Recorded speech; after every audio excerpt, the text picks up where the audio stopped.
السلام عليكم، اش اخباركم؟ نتمنى تكونوا كاملين بخير وفي احسن الاحوال يا ربي. مرحبا بكم في قناتي وقناتكم كريمه كاتيا للمواضيع المختلفه. فمن بعد ما صوفيا تيت ماترز كانت ولدت توأم، هادشي خلال شهر ونص او شهرين تقريبا.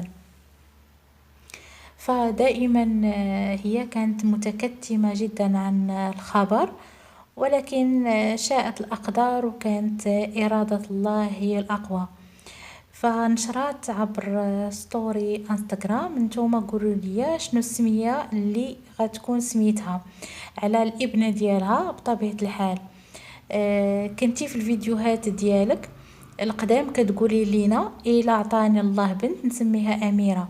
هادشي كتباتو ليها واحد المتتبعه، فجاوباتها صوفيا قالت ليهم: الناس اللي متبعيني ما شحال هادي كنت ديما كنقول لكم بغيت يكونوا عندي توأم بنت ودري نسميهم امير واميره، بس ما كتبش نلقاه في الجنه ان شاء الله.